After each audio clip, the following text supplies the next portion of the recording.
Afterwards, I'll try and answer questions that came up yesterday or at other times, and then we'll open up for questions. Since the beginning of this event, which we have listed on this sheet as February 19th, we started with 120 residents. As of yesterday, that number has increased, or the number that we've transferred to hospitals has increased by 2 and is now at 65. The number of deaths since 2019 continues to, has not changed. We don't have complete confidence in exactly what those numbers are relative to those residents who have left and gone to hospitals. We don't get full reporting back from all hospitals on who has passed away or not. So we do hear numbers, as you do, from other agencies. We have not yet been able to correlate those. So we are still sticking with the original number, which were, since February 19th, we've had 26 deaths within the facility, or in a mix between within the facility and within local hospitals. In other words, that number hasn't changed. The current number of residents that we still have on site decreased by 2 overnight. We now have 47 residents. We have no change in the number of symptoms, but as I've said before, some of those have stopped exhibiting symptoms, and new ones have been added, so that number of 7 remains the same number. New test results. All residents have been tested. Overnight, we received 5 more positives. So we have 26 positive. These are all on-site residents. 26 positive, 12 negatives, 4 inconclusive, and 5 tests outstanding. That brings our total number of positives, both those within hospitals and those on site, to 63. We began with 180 employees. We lost 3 more overnight. That's down to 67 employees who are showing symptoms. That doesn't mean they're necessarily positive. Testing continues with employees. I mentioned yesterday that 30 plus or minus have been tested. I don't have an update on that number. That remains 30 plus or minus, but we continue to work through those. We have not yet received test results for employees. Okay, moving on to questions from yesterday. There was a question as to where employee test results are being sent. Our best understanding is to the University of Washington facility. There was an ongoing question about what is our policy relative to patients being able to leave the facility. We have no new policy in place. This is a care facility. It's not a jail. It's not a prison. Families and patients have a right to leave if they choose to do so. We are not trained to sequester a patient who might want to leave. We're not a police force. We're unable to do those types of things, and nothing has changed in that regard. That being said, the likelihood of any of our patients leaving is pretty low. These people are in this facility for the very reason that they need the type of help that we can provide in a facility such as this, a skilled nursing facility. So while I get the question and I understand I think the source of the question, in essence, we've received no additional help or input from government agencies that have directed us to absolutely bar anybody from leaving. So again, patients' families may make a decision that they think their loved ones are better treated elsewhere. They are free to make that decision at any point, and in consultation with our staff and those patients, those decisions may be made. There have been questions about the number of patients that left, went to a hospital, and later returned. Early on, we had 2 or 3, and we don't have an exact number. It's 2 or 3 patients who have returned. Those were in the early days, what we consider early days after February 29th. But in the last several days, we've had no additional patients return from hospitals. My best understanding is 2 families have chosen to remove their family members from the facility and take them either home or to another location. And with that, I'll open up to questions. When did the Care Center order test kits? On which date?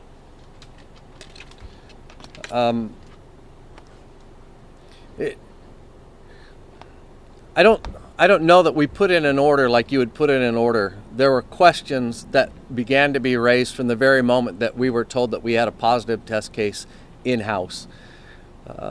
To narrow that down to one specific date, those conversations began immediately, but I doubt we have it recorded as a specific putting in an order for test kits, other than ongoing conversations from the moment we had a positive test from this facility with the government agencies in supplying us those tests. You had said yesterday that there was no central leadership in terms of how to handle this. Can you explain that a bit more? Has this been a challenge going back with? No, I think what I said, I was referring to no central repository for all these numbers that I'm giving you. So, for example, that was the point I was making yesterday. Is I can't call one specific location because the numbers are spread amongst different hospitals and facilities.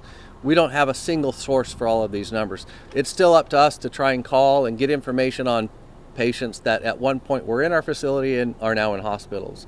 But just as we are tasked with taking care of our patients, the hospitals are experiencing the same issue. And so there can be a lag time and a miscommunication between the numbers that we're giving you. And that's why I'm always giving you the caveat that these numbers are fluid and we're doing the best we can to put them together. Does that have any effect on why it took the first person who was taken out of here on the 19th to have their test come back on the 1st or 2nd of March, as you had said yesterday? I can't, once they left our facility, I can't speak to what decisions were made in their care while they were in a hospital. So I can't speak to why a hospital didn't choose to test them until later. Once they left our facility, that was out of our control. As far as getting the test result back on March 1st or 2nd, does that have anything to do with the communication? I can't speak to what may have delayed communication back to us. Again, we got our first report on the 29th of February. I can't speak to why it took another couple of days. It could have been at that point they decided to go back and test, but that's just me speculating. I can't speak to exactly what happened within a hospital. Can you clarify whether the facility suspected COVID-19 and what public health officials know, or public health officials found out and let the facility know? As we mentioned yesterday, we discussed that there had been an increase in respiratory illness within the facility, which is not uncommon for this time of year. And this is a very common occurrence within our facility. So for us, there was no medical reason, apart from influenza, to suspect that it was COVID-19.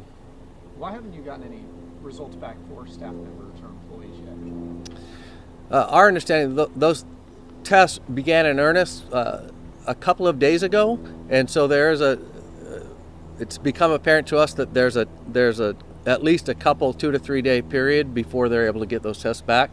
So testing began, I think, in earnest 2 or 3 days ago, and I would expect that we'll start seeing some results. And again, just as our patients have gone out to hospitals, our employees have also gone out to their homes.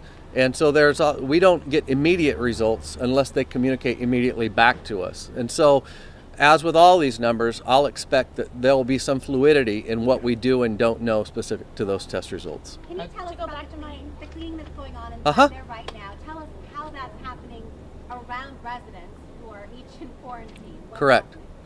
So as I mentioned yesterday, the plan was to take each resident case by case. Some would be moved out temporarily while their room was being cleaned, and others who might be in a more grave state, more delicate care would be taken to clean around them. I will say that one of the things that they are doing, we talked about the negative cases that are within the facility. One of the things that they're focusing on too is cleaning that wing of the facility so that those negative patients can be moved in, and that is happening as they complete cleaning of different areas. We're able to start separating and segregating the patients who have negative results. To go back to my original question, then, did public health officials let the facility that there was the possibility of coronavirus, and what day was that? It was when we first received that result on the 29th of February. You mentioned with the staff members how they're going home and patients will go home, and I think that's the level of concern. People are concerned about exposure when we're still waiting on these test results. Sure. How much are you pressing on health officials from UW, if that's being where they're taken, or the CDC to get those results back sooner than later? We're now in day 12 or 13, I believe, of this event for us, and those conversations continue to be ongoing. We're pleased that we did get the results back for the residents, and we're hopeful that we can get those same results fairly quickly for employees. We've talked about the decreased number of staff and the heroic efforts that the staff is making, and that continues to be the case. But we are also hitting a point at which these heroic efforts of staff are entering the second week of heroic effort, and they can only give 16, 17, 18-hour days for so long. And we are very hopeful that we'll be able to get some of these test results back fairly quickly and start seeing a wave of employees come back into the facility. Does that mean that you're retesting residents potentially since they were tested and staff haven't been tested, so technically their test results might not count at this point? I can't speak to any retesting that is going on. Testing will be an ongoing question and an ongoing concern. You brought up this idea, the concern of staff leaving. Much like a hospital whose staff leaves at the end of their shift and goes home, our staff are similar. Again, they're trained in infectious disease. They wear protective equipment at the end of their shift. Just like within the hospitals, they are able to go home. There are now 9 nursing homes in King County that have coronavirus, either in the residents or staff. You had mentioned yesterday nurses specifically going to different facilities. Do you think that has anything to do with the fact that this is spread now to 8 other facilities? I believe, I need to clarify what I'm about to say, but I believe we have yet to have another positive within a life care center within Washington. And as I mentioned yesterday, no staff who have come from other facilities to work here are going back out from here. If they've come here to work, they've stayed here to work. They're not going back and forth. They may have done that prior to the 29th. That was a common policy. But since that date, those employees who are working here from other facilities only are working in this facility. Tim, could you elaborate on that? Was it a common policy only among life care facilities, or would they work in different nursing homes in the region, like for life care or for another one that's not a life care only? I'll have to follow up. I can't speak to whether or not any of those nurses work in different facilities that are not life care, but again, any nursing staff that have come in to our facility are not going back out to at least our other. I will ask to see if there's any knowledge of any nursing staff who may have gone to other facilities. Just to clarify what you said yesterday. And my understanding is that is not happening, but I will clarify. Right, but before, that's what we were told too, but before the positive test, when you said it was common for them to move around, do you mean just within the life care family of facilities, or do you mean to other facilities? That's my understanding, because they're already employees. That made it easier for them to move between our facilities. But I can't say definitively here today that we had no nurses that were working in other facilities. But again, I will say, these are nurses who are trained in infectious disease, who because we already had an outbreak of influenza, we're following infectious disease protocols, and just like within hospitals, they go home at the end of their shifts, then go out in the community. We've received no directives to shut that down. The steps we have taken are to make sure that they don't go within our other facilities as an added measure of caution at this point. You talked about yesterday about mental health doctors or caregivers, because some family members we've been talking to are concerned about what's happening to their loved ones who may or may not understand exactly what's going on depending on what stage they are in their life. Are you still hoping to get some help? Yeah, we're just as concerned for that issue for our residents as well. we still do not have a team of mental health professionals that are coming in to monitor our patients. That said, again, the nursing staff knows these patients. They can fill in those roles where they can and do, and you know, on some level, they're a team in there that are all working together, including the patients. You mentioned, again, you're not unique in this, is that your nursing staff is becoming exhausted. Do you have plans to bring in people from outside the area or outside facilities? I would say we're hopeful to sure.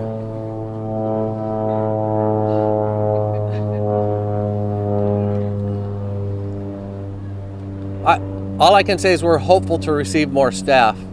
Plans are constantly being evaluated and discussed to increase the number of staff we have working here. To clarify the number of positive cases, 63, does that include deaths as well? That would include deaths as well.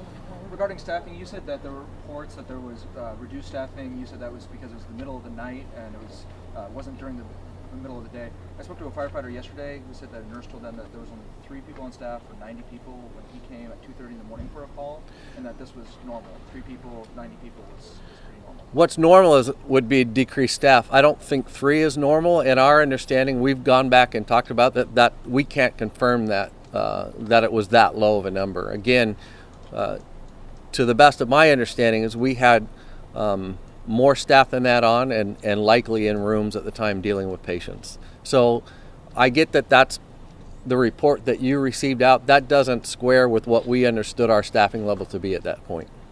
What Obviously, other needs does the Care Center have? You know, you said you need mental health, maybe some mental health help. Now you're getting everyone tested. What else do you need to help the people inside there?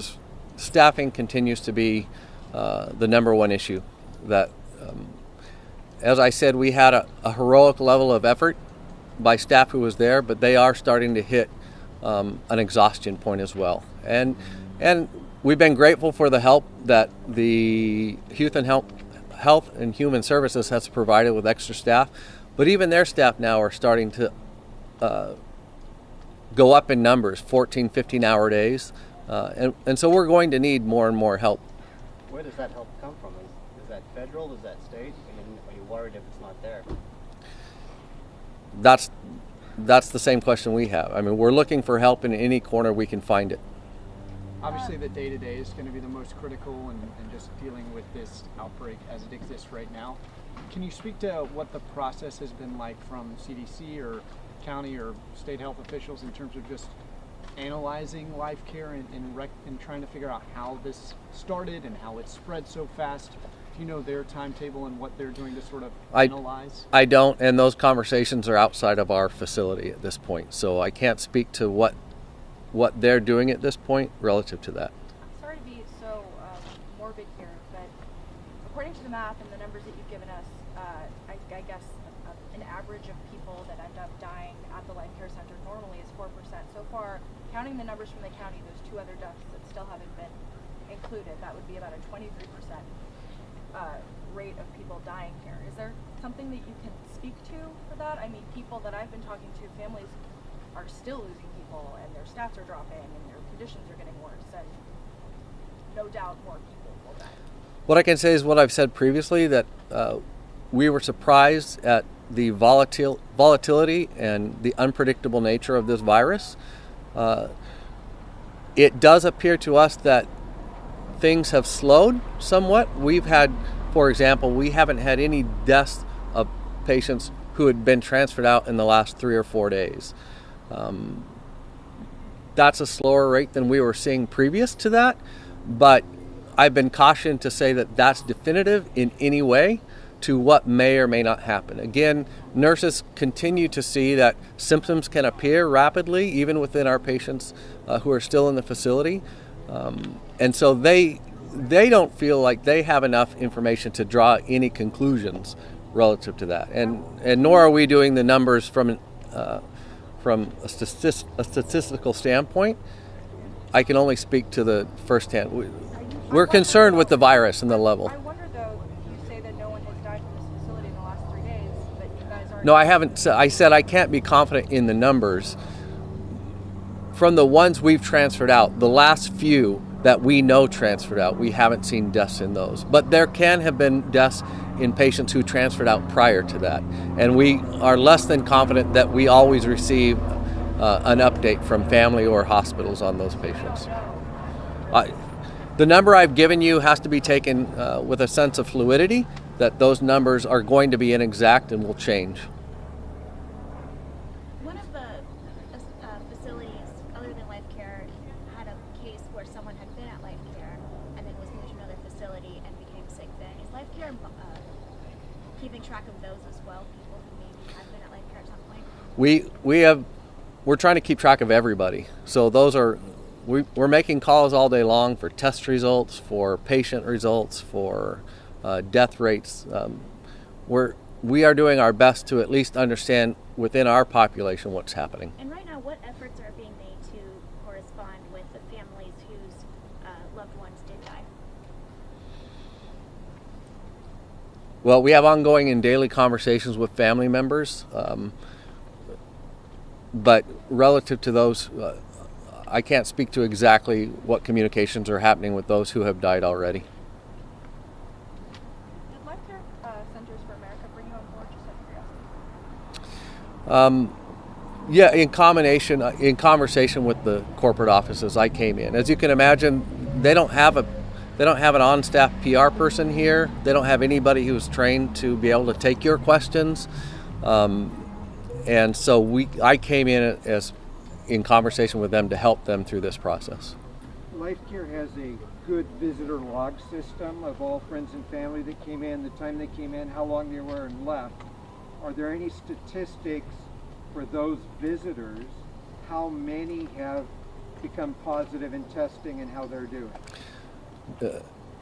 The ability to focus out on visitors who may have entered the facility is just beyond the scope of what they're capable of doing right now with the level of staffing that we have.